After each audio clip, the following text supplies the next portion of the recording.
Hello दोस्तों, मेरे channel पे आपका स्वागत है। आज मैं आपको श्री कृष्ण जी की जन्म की कथा बताने जा रही हूँ। अगर इस कथा को आप जन्माष्टमी के दिन सुने तो ये और भी अच्छा होगा। भाद्रपद कृष्ण अष्टमी को श्री कृष्ण जन्माष्टमी कहते हैं, क्योंकि यह दिन भगवान श्री कृष्ण का जन्म दिवस माना जाता है। इसी तिथि की घनघोर अंधेरी रात को रोहिणी नक्षत्र में मथुरा के कारागार में वासुदेव की पत्नी देवकी के गर्भ से भगवान श्री कृष्ण ने जन्म लिया था। यह तिथि उसी शुभ घड़ी की याद दिलाती है और सारे देश में बड़ी धूमधाम से मनाई जाती है। श्री कृष्ण जी की कथा। द्वापर युग में भोजवंशी राजा उग्रसेन मथुरा में राज्य करता था। उसके आतताई पुत्र कंस ने उसे गद्दी से उतार दिया और स्वयं मथुरा का राजा बन बैठा। कंस की एक बहन देवकी थी, जिसका विवाह वसुदेव नामक यदुवंशी सरदार से हुआ था। एक समय कंस अपनी बहन देवकी को उसके ससुराल पहुंचाने जा रहा था। रास्ते में आकाशवाणी हुई, हे कंस, जिस देवकी को तू बड़े प्रेम से ले जा रहा है, उसी में तेरा काल बसता है।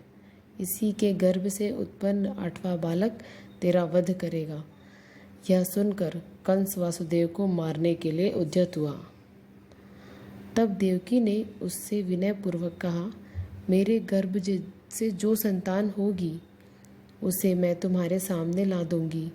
बहनोई को मारने से क्या लाभ है। कंस ने देवकी की बात मान ली और मथुरा वापस चला आया। उसने वासुदेव और देवकी को कारागृह में डाल दिया। वासुदेव देवकी के एक एक करके 7 बच्चे हुए और 7 को जन्म लेते ही कंस ने मार डाला।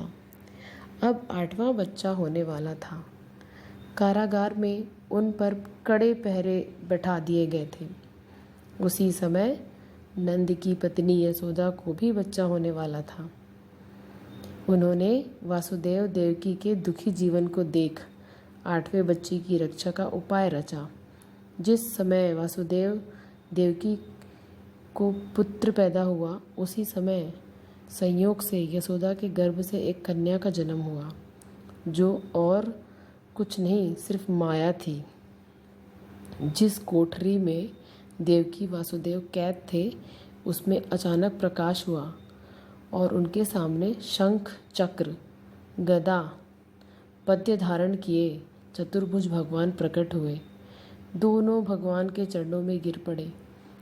तब भगवान ने उनसे कहा, अब मैं पुनः नवजात शिशु का रूप धारण कर लेता हूँ।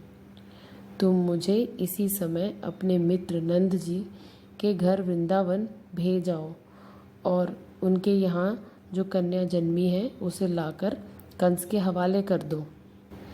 इस समय वातावरण अनुकूल नहीं है, फिर भी तुम चिंता ना करो। जागते हुए पहरेदार सो जाएंगे।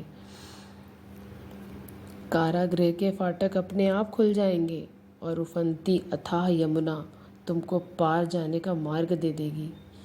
उसी समय वासुदेव नवजात शिशु रूप श्री कृष्ण को सूप में रखकर कारागृह से निकल पड़े और अथाह यमुना को पार कर नंद जी के घर पहुँचे। वहाँ उन्होंने नवजात शिशु को यशोदा के साथ सुला दिया और कन्या को लेकर मथुरा आ गए। कारागृह के फाटक पूर्ववत बंद हो गए। अब कंस को सूचना मिली कि वसुदेव देवकी को बच्चा पैदा हुआ है।